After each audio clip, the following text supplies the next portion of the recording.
우리는 종종 뭉치자, 하나 되자 하는 이야기를 합니다. 그런데 때로는 이것이 개인이든 단체든 국가든 위험한 것으로 변질될 가능성이 높습니다. 특별히 하나님이 없는 연합, 하나됨은 굉장히 위험합니다. 하나님이 빠진 인간 중심의 하나됨이 힘의 자랑으로 발전하면 결국 그것이 하나님을 반역하는 것으로 나타날 수 있다는 겁니다. 창세기 11장에서 바벨탑의 사건은 우리의 이름을 하늘까지 닿게 해서 우리의 이름을 내고 지면에 흩어지는 것을 면하자라는 것이었습니다. 그러나 바벨탑의 건설은 실패하고 맙니다. 왜냐하면 하나님이 막으셨기 때문입니다. 어떤 분들이 가끔 큰 교회 목사님들에게 교인 수를 물을 때가 있습니다. 우리도 종종 교인이 몇 명이나 됩니까? 라고 묻지 않습니까? 그런 질문을 받으면 목회자는 자신이 목회하는 교회가 큰 교회라는 것을 드러내고 싶은 욕망이 없잖아 있다고 합니다. 교회가 크다는 것이 하나의 힘이요, 자랑으로 과시되는 것은 굉장히 위험한 일입니다. 외적인 규모가 우리의 자랑이 되면 하나님의 이름보다 우리의 이름을 더 높이는 오류를 범할 가능성이 있기 때문입니다. 사도행전 2장의 성령 강림 사건으로 인해 예루살렘 교회가 강력한 은혜의 모습들이 일어나게 되었습니다. 베드로가 한번 설교를 할 때 3,000명, 5,000명이 회개하고 돌아왔고 나중에는 셀 수 없는 무리가 함께 돌아왔습니다. 굉장히 짧은 시간 안에 폭발적인 성장이 일어났던 겁니다. 그러자 기존의 전통 종교인 유대교에서 공격을 하고 핍박을 하기에 이릅니다. 이 핍박이 점점 가시화되어서 결국은 스데반 집사가 순교를 당하게 됩니다. 이 스데반 집사님의 순교는 교회 핍박의 신호탄이었습니다. 본문 1절을 보면 그날에 예루살렘에 있는 교회에 큰 박해가 있어 사도회에는 다 유대와 사마리아 모든 땅으로 흩어지니라 라고 기록하고 있습니다. 여기서 흩어졌다라는 단어에 주목해야 됩니다. 가벼운 핍박이 아닙니다. 3절에 사울이 교회를 잔멸할세라고 하는 이 잔멸이라는 말은 큰 벌레는 물론 작은 벌레까지 이잡듯이 완전히 없앴다라는 그런 뜻입니다. 결국 믿음의 사람들은 남녀노소 누구를 불문하고 다 잡아서 그렇게 죽이는 모습들이 있어졌다라는 겁니다. 교회가 이제 막 성장하고 있는데 큰 위기를 맞았습니다. 이 위기 속에 사람들이 다 유대와 사마리아와 모든 땅으로 흩어졌습니다. 유대와 사마리아와 모든 땅으로 흩어졌다는 이 말씀을 보면 사도행전 1장 8절의 말씀이 기억됩니다. 오직 성령이 너희에게 임하시면 너희가 권능을 받고 예루살렘과 온 유대와 사마리아와 땅끝까지 이르러 내 증인이 되라 라고 하시는 말씀입니다. 표면적으로는 핍박을 받아 흩어졌지만 알고 보면 하나님의 말씀이 성취되어 가는 과정입니다. 유대와 사마리아와 땅끝까지 복음이 증거되는 과정이었습니다. 핍박을 피해서 흩어진 사람들이 무엇을 했습니까? 4절 5절 말씀을 보면 어떻게 기록하고 있습니까? 그 흩어진 사람들이 두루다니며 복음의 말씀을 전할세 빌립이 사마리아 성에 내려가 그리스도를 증거하니 백성에게 전파하니라고 말씀하고 있습니다. 여기서 흥미로운 것은 인간은 흩어짐을 면하려고 하지만 하나님은 흩으신다는 겁니다. 복음은 유대인만의 복음이 아닙니다. 교회가 흩어지는 데는 중요한 의미가 있다라는 겁니다. 먼저 교회가 흩어지게 된 이유는 복음은 유대인만의 것이 아니기 때문입니다. 유대주의자들의 약점은 하나님은 유대인만의 하나님이고 유대인만 택함을 받았고 유대인만 구원받았다라는 그런 사상입니다. 이것은 유대인의 오류입니다. 이것은 구약에서도 잘 보게 됩니다. 구약에서도 나그네와 고아와 객을 잘 보살피라고 이야기하고 있습니다. 나그네가 어떤 사람입니까? 먼 타국에서 온 사람을 이야기합니다. 물론 자기 백성을 의미하기도 합니다. 그런데 종들조차도, 대부분의 종들은 타국의 사람들이 아닙니까? 그들조차도 동일한 모습으로 사랑하고 섬기라고 구약은 분명히 기록하고 있습니다. 그런데 유대인들은 어떻더라고요? 이들은 예수님을 믿고도 유대인이라는 선민 사상이 쉽게 없어지지 않았습니다. 그 안에 꽉 갇혀 있는 겁니다. 이것은 심각한 오해입니다. 기독교는 특정한 계층이나 부류, 민족만의 종교가 아닙니다. 어떤 한 민족만의 종교, 지역 종교가 아니다라는 겁니다. 모든 믿는 자에게 구원을 주시는 하나님의 능력, 만민의 복음입니다. 오늘날 전 세계적으로 알려진 종교는 여럿 있지만 전 세계에 편만하게 펼쳐져 있는 종교는 기독교밖에 없습니다. 이슬람교를 믿는 사람들의 90% 이상은 동남아시아와 중동과 북아프리카 일대에 살고 있습니다. 힌두교인의 95%는 인도와 그 접경 지역에만 있습니다. 불교도의 약 88%는 동남아시아에 집중되어 있습니다. 그러나 기독교는 모든 민족에게 편만합니다. 기독교의 약 25%는 유럽, 그리고 25%는 중남미, 22%는 아프리카, 15%는 급성장 중인 아시아, 그리고 나머지가 북미에 분포되어 있습니다. 종교 분포로 보면 기독교는 서구 종교가 아니라 진정한 세계 종교입니다. 복음은 특정한 문화에 속한 것이 아니라 모든 민족과 족속과 방언으로 확장되었습니다. 복음은 어느 한 민족과 한 문화에 속하지 않고 모든 문화에 깊이 들어가서 사람들을 바꾸어 놓았습니다. 이것은 놀라운 것입니다. 그래서 요한복음 3장 16절에서 하나님이 세상을 이처럼 사랑하사라고 기록했던 겁니다. 하나님은 유대인만을 사랑하는 게 아닙니다. 오늘날 사람들은 기독교를 서구의 종교로 오해합니다. 물론 하나님이 바울을 아시아가 아닌 유럽으로 먼저 보내셔서 서구가 먼저 복음을 받아들이고 복음의 불이 붙었기 때문입니다. 예루살렘에만 머물러 있던 복음이 유대와 사마리아로 퍼져나간 것은 굉장히 중요한 사실입니다. 이 사마리아는 경계선이었습니다. 유대인들에게는 편견과 증오의 땅이었습니다. 사람 취급 안 하던 곳, 그것이 사마리아였습니다. 유대인이라는 넘지 못한 거대한 벽이었는데 핍박을 통해서 가지 않을 수밖에 없게 되었다는 겁니다. 핍박으로 그 경계선을 넘었습니다. 그 경계선이 허물어졌습니다. 5절 말씀에요, 빌립이 사마리아 성에 내려가 그리스도를 백성에게 전파하니라고 말씀하고 있습니다. 복음이 편견을 뛰어넘게 되었습니다. 복음은 모든 민족에게 전해져야 합니다.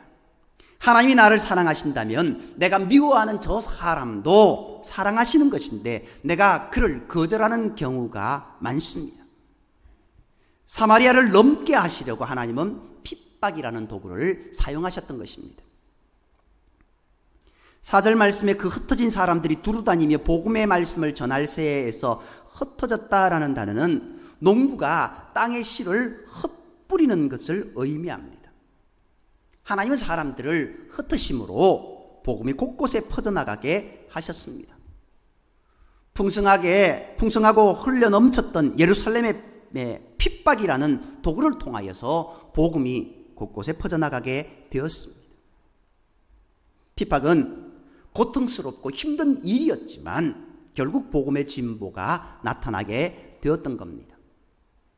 가끔 우리에게 어려운 일이 닥치면 원망스러울 때가 있지만 돌아보면 그것이 다 하나님의 은혜인 경우가 많습니다. 예루살렘에서 예수 잘 믿고 신앙생활 잘하고 구제 잘하며 살고 있는데 갑자기 핍박이 일어나 삶의 근거지가 산지사방으로 흩어졌을 때 사람들 안에 원망이 있었습니다. 아니, 예수 잘 믿고 있는데 왜 이런 일이 일어나냐고. 그러나 그 일을 통해서 하나님의 백성들을 더 견고하게 하시고 하나님의 역사에는 진보가 일어났던 겁니다. 더 많은 사람들에게 구원을 주시려는 하나님의 의도가 그 속에 있었던 것입니다. 두 번째로 교회가 흩어지게 된 이유는 흩어져야 교회가 교회다워지고 건강한 교회가 되기 때문입니다. 모이는 이유는 흩어지기 위해서입니다. 균형이 잘 잡혀야 된다는 겁니다. 잘 모이고 잘 흩어지는 것은 건강한 공동체의 특징입니다. 교회는 우선 잘 모여야 합니다. 그러나 모이는 것으로 끝나면 안 됩니다. 모여서 영적으로 무장하여 예배드리고 은혜를 받은 다음에는 세상으로 흩어져야 합니다. 계속 모이기만 하면 주님이 원하시는 교회가 될 수 없습니다. 세상에는 썽을 쌓는 교회가 있고 길을 내는 교회가 있습니다. 성을 쌓는 교회는 계속 벽을 치고 울타리를 만들어 절대 나가지 않고 수만 자꾸 불립니다. 그런데 계속 모여만 있으면 병이 들게 됩니다. 끼리끼리 문화가 강해 배타적이 되고 다른 사람을 품고 용납하고 받아들이지 못합니다. 떠나는 것이 두려운 것은 사실입니다. 모여서 서로 도움을 주고받고 위로를 주고받으면 좋은 것이 사실입니다. 예수님의 변화한 사건은 모여있고 싶은 인간의 마음을 잘 보여줍니다. 신비로운 경험을 하고 나니 그 경험에 도취되어 베드로가 어떻게 고백합니까? 주여, 여기가 좋사오니, 여기가 좋사오니를 연발하며 산 아래의 삶과 분리되기를 원했지만 예수님은 그것이 아니라고 말씀하셨습니다. 모여만 있으면 어떤 일이 일어납니까? 내부 분열이 일어납니다. 모든 관심이 내부 지향적이 되기 때문입니다. 많은 강이 있고 많은 바다가 있습니다. 그런데 그 속에서 웅덩이를 한번 생각해 보십시오. 사해를 한번 생각해 보십시오.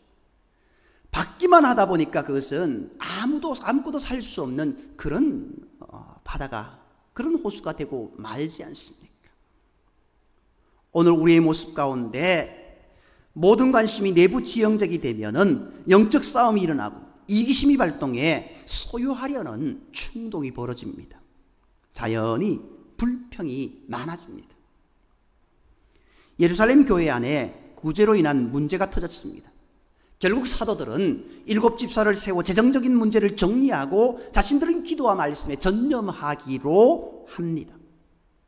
다 정리되었지만 이것이 근본적인 해결책이 될 수 없었습니다. 모여있는 동안에는 언제든 내부 문제가 터질 수 있습니다. 많은 교회에 분란이 일어날 때가 있습니다. 그런데 그 분란이 잦아졌다 싶으면은 십수년 지나면 다시 그 골문 상처가 다시 터지는 모습을 보게 됩니다. 자꾸 똑같은 일들이 되풀이되는 모습을 보게 됩니다. 흔히 말로 교인들을 타작한다라고 이야기합니다. 교회가 자꾸 갈라지게 됩니다. 해결되었다라고 생각을 하지만 근본적인 해결이 되지 않았다라는 겁니다. 교회가 모이는 것만 강조하면 비대해지는데 이것은 건강한 성장이라고 말할 수 없습니다. 결국 비본질적인 문제로 에너지를 낭비하게 됩니다. 불평이 많아지고 섭섭한 마음이 들고 시기심이 발동합니다. 교회가 본질을 놓치면 비본질이 본질의 자리를 차지하게 됩니다. 그러나 흩어지면 그곳에는 기득권이 없어집니다. 흩어지면 서로 도와야 살 수 있습니다. 가라는 명령에 순종하면 당장은 불평합니다.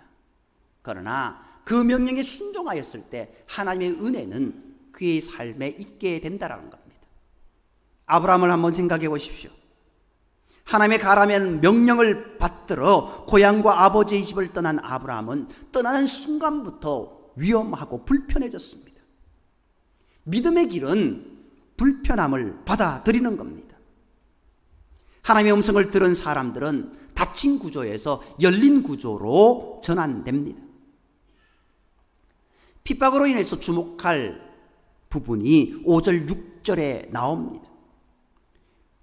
우리 5절 6절 한번 읽겠습니다. 5절 6절입니다. 빌립이 사마리아 성에 내려가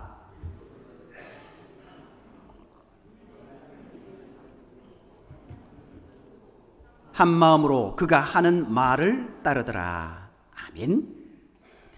여기에 나오는 빌립은 사도가 아니라 빌립 집사입니다. 그러나 그의 행적을 보면 사도들 이상의 사역을 감당하고 있습니다. 이런 새로운 시대가 열렸음을 시사합니다. 그동안은 사도들의 동무대였습니다. 그러나 이제 변화가 일어났습니다. 핍박을 받아 살던 곳을 떠나 피신하던 사람들이 그처럼 담대하게 복음을 전하고 귀신을 쫓아내고 표적을 나타내는 것은 성령의 권능이고 복음의 능력입니다.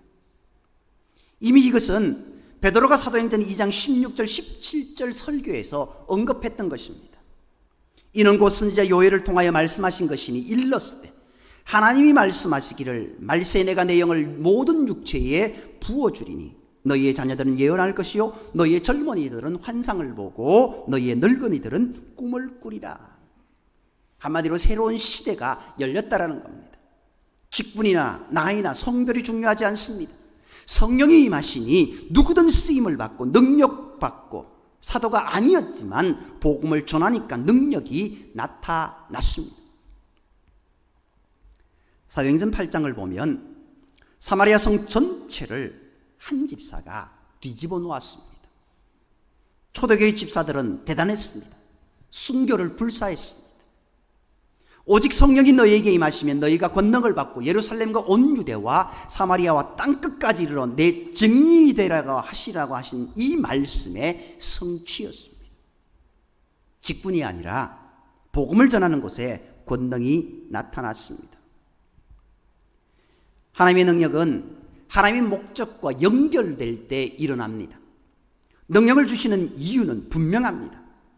우리가 잘난 사람이 되고 유능한 인물이 되는 것이 초점이 아닙니다. 흩어져 복음을 증거하려고 할 때가 능력이 필요한 순간입니다. 하나님은 우리 민족을 다양한 나라로 흩으셨습니다. 본래 우리 민족은 단일 민족을 자랑했습니다. 과거에는 외세의 침략을 받아 쇄국 정책을 펴기도 했습니다. 그러나 광부와 간호사들이 독일로 취업을 나가고 남미로 녹음 이민을 간 것을 기점으로 서서히 바깥 세상으로 눈을 돌리기 시작했습니다. 한국인들은 온 세상으로 흩어지게 되었습니다. 전 세계에 많이 흩어진 민족 유대인입니다. 그보다 더 많이 흩어진 민족이 중국입니다. 그런데 중국보다 더 많이 흩어진 민족이 한국입니다.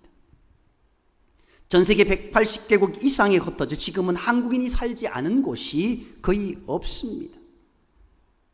놀라운 것은 우리 민족 안에 흩어지는 정신이 들어있다라는 겁니다. 우리 민족은 흩어져도 어디에 가서도 살 수 있는 그런 능력이 있습니다. 사계절이 뚜렷하기에 저 추운 시베리아 벌판에 가서도 살 수 있고 저 뜨거운 아프리카에 가서도 살 수 있습니다. 이렇게 흩어지는 정신, 바로 유목민 정신, 노마드 정신이라고 이야기합니다. 우리 모두는 선교사입니다. 교회의 임명 여부는 중요치 않습니다. 하나님으로부터 보냄을 받았기 때문입니다. 빌립이 선교사 자격증을 받고 사마리아로 나갔습니까? 흩어지게 되어서 사마리아로 갔고 그곳에서 복음을 전했더니 사마리아 성이 발칵 뒤집혀진 것입니다. 요한복음 20장 21절 말씀을 보면은요, 예수께서 또 이르시되 너희에게 평강이 있을지어다 아버지께서 나를 보내신 것 같이 나도 너희를 보내노라 라는 말씀, 이 말씀이 중요합니다. 이 말씀은 부활하신 예수님께서 제자들에게 하신 말씀입니다. 아니, 신약의 모든 교회에 주신 말씀입니다. 교회가 선교사를 몇 명 보내느냐는 중요하지 않습니다. 사실은 교회 전체가 선교 공동체이고 모든 그리스도인들은 전도인이고 선교사입니다. 그래서 우리는 미셔널 라이프, 선교적 삶을 살아야 됩니다. 성교적 마인드를 가지고 살아야 합니다. 특정인이 아니라 모든 성도가 선교사다, 우리는 전도자다라는 그 개념을 받아들이는 것이 성경적입니다. 지금은 직업적 선교사 시대이기보다는 평신도 전문 선교 시대입니다. 출장을 가거나 여행을 가서 기회가 되는 대로 복음을 전한다면 그것이 선교입니다. 교회에 보면은요, 제가 노회에서 국내 선교부 이렇게 임원으로 섬기고 있습니다. 근데 부장님이 하시는 말씀이, 왜 해외 나가는 사람들만 선교사라고 이야기하냐고. 국내에 있는 사람들도 선교사인데.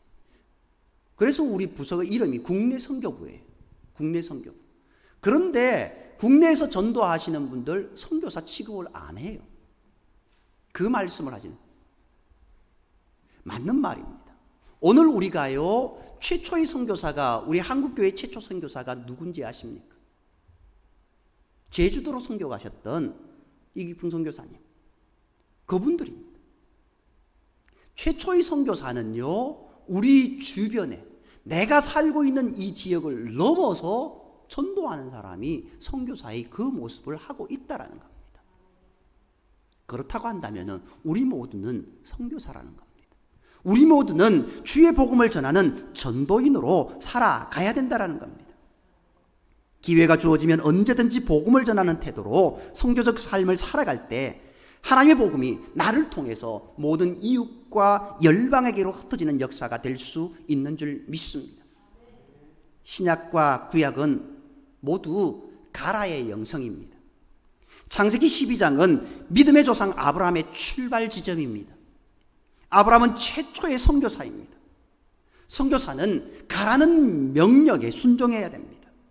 하나님은 보내시는 분이시고 우리는 보냄을 받는 사람들입니다. 신약도 마찬가지입니다. 하나님은 아들을 세상에 보내셨고 부활하신 주님은 동일하게 제자들을 보내셨습니다.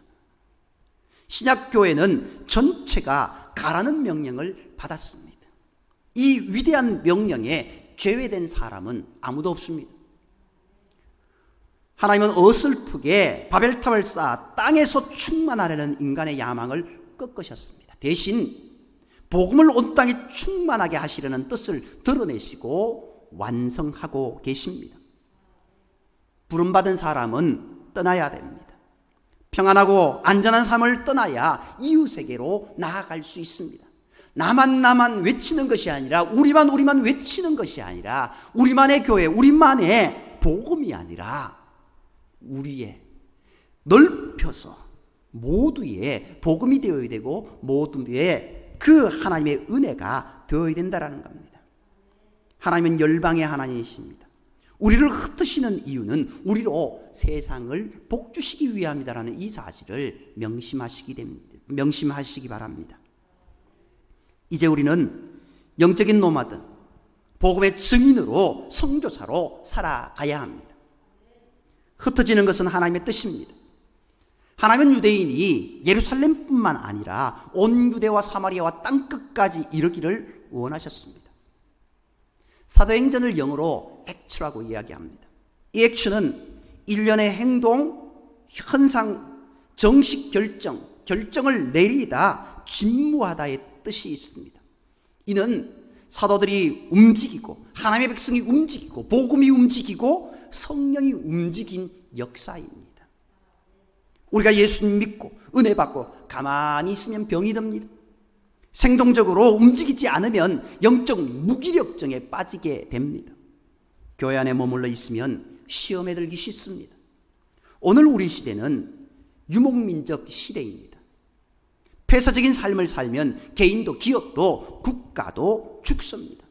그래서 지구촌이라고 말하고 있지 않습니까? 세계 어떤 소식도 우리는 SNS로 실시간으로 듣고 살아가고 있습니다. 모르는 것 없습니다. 고정된 공간이 필요하지 않습니다. 우리는 모든 곳에 복음을 전할 수 있습니다. 내가 갈 수 없다고 한다면 전화로, 갈 수 없다고 하면 SNS로, 갈 수 없다면 기도로 우리가 모두 할 수 있는 겁니다. 공항에 가보면 수많은 사람들이 이동하며 살아갑니다. 수 없는 비행기 노선이 실필줄처럼 뻗어 있고 하루에도 셀 수 없을 정도로 많은 비행기가 하늘을 날며 수 없는 사람들을 실어 나릅니다. IT 시대는 더욱 그렇습니다. 모든 문화가 실시간으로 연결되지 않습니까? 매일 우리는 세계의 문화를 접하며 살아가고 있습니다. 끊임없는 하나님의 인도와 부르심 속에 언제든지 순종할 태도를 가지고 사는 부르심에 합당한 삶이 바로 노마드 유목민의 삶입니다. 전도자의 삶입니다. 그러면서 오늘 우리에게 흩어지라고 말씀하고 있습니다. 디아스포라 유대인이라고 이야기합니다. 흩어져 살아가는 유대인들입니다. 그들이 있었기에 복음이 우리에게까지 전거되었습니다. 복음이 세상 모든 민족에게 전파되기 원한다면 한 곳에만 정주하지 않고 계속 복음을 위해 떠나야 합니다. 우리 지역에, 물론 우리 지역의 복음을 전극히 하기 위해서 우리 교회를 이곳에 세워주셨습니다. 그러나 우리 교회 속에서 우리 지역에 살고 있는 분 얼마나 됩니까? 많은 분들이 또 먼 곳에서 이렇게 찾아오십니다. 장성동뿐만 아니라 여러 지역에 살아가고 있습니다. 내가 서 있는 그곳에서 주의 복음 전하며 주의 사랑 전하며 주의 은혜 나누며 살아가는 그 모습이 우리에게 있어야 될 줄 믿습니다. 신약의 그리스도인들은 모두가 동사형이어야 합니다. 어느 곳에 가든지 선교를 너무 거창하게 생각할 필요가 없습니다. 선교는 그냥 삶입니다. 부르심받은 곳으로 나아가야 합니다. 그곳에서 주의 복음을 나누며 전하며 보여주는 것이 선교적 삶입니다. 내가 뭐 할 수 있냐라고 지금도 하고 있습니다. 보여주고 있는데 그것이 선교적으로 보여주고 있는지 그냥 내 욕심을 보여주고 있는지 곰곰이 한번 생각해 보십시오. 내가 다른 사람들은 다 몰라도 너를 보니까 내가 예수님 믿을란다, 교회 갈란다 라고 하는 소리를 듣는다고 한다면 그분은 선교적 삶을 살고 있는 겁니다. 전도인으로 살고 있는 겁니다. 그런데 내가 네 때문에 교회 못 가겠다 하는 소리를 듣는다고 한다면 회개해야 됩니다. 오늘 우리가 어떤 삶을 살아가고 있는가? 복음을 알면 그렇게 살 수 없습니다. 의무적으로 할 수 있는 것, 선교는 그런 것이 아닙니다.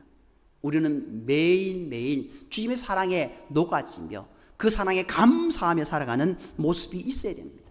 그렇기에 이 복음에 증인된 삶은요, 자발적인 것이고 즐거운 삶이 있어야 된다는 겁니다. 늘 행복한 삶으로 살아가야 된다는 겁니다. 물론 우리가 삶을 살아갈 때 24시간 1년 매 순간마다 행복할 수는 없습니다. 슬픔도 있고 힘듦도 있고 어려움도 있을 수 있습니다. 그러나 그 힘들과 어려움 속에서 어떻게 그것을 견디고 일어서느냐의 문제죠. 너를 보니까 그렇게 힘든데도 그렇게 살아가되, 이 말이 정말 복음에 증인된 삶이 아닐까요? 물론 그것은 세상적인 삶의 모습일 수도 있습니다. 그러나 우리는 믿음의 모습으로, 믿음으로 그것을 이겨낸다라는 겁니다. 그것이 중요하다는 겁니다. 지금도 하나님의 복음이 전거되는 이 일에 하나님을 관심을 갖고 계시기 때문에 내가 무슨 일을 하든지 그 일에 내 삶의 초점을 맞추기만 한다면 하나님이 우리의 하는 일도 넉넉히 승리케 해주실 줄 믿습니다. 우리 모두 주님의 명령을 따라 복음을 들고 흩어지는 교회, 흩어지는 성도가 되어서 주의 사랑을 나누며 주의 복음을 나누며 믿음으로 나아가는 복된 모습이 우리 가운데 있기를 주님의 이름으로 축복합니다. 기도드리겠습니다. 사랑관의 하나님, 오늘 예루살렘 교회에 큰 핍박이 있었습니다. 그러나 그 핍박의 결로로 이제 복음의 확장이 이루어졌고 주의 은혜의 나눔이 있어졌던 모습을 보게 됩니다. 오늘 우리에게까지 주의 복음이 증거되고 우리가 주님을 믿어 구원받은 백성이 되게 하게 하신 것, 감사합니다. 이제 그 복음의 반향들이 우리에게 전해지고 우리 또한 주의 사랑을 나누며 복음의 삶을 살며 은혜의 삶을 살아갈 수 있는 모습이 되게 인도하여 주옵소서. 우리의 작은 날갯짓으로 주변의 많은 사람들에게 복음이 전가될 수 있는 은혜를 허락하여 주시고, 그러함으로 인해서 주의 백성들이 많아질 수 있는, 주님의 은혜가 온 세상에 편만히 퍼져갈 수 있는 복된 모습이 되게 인도하여 주옵소서.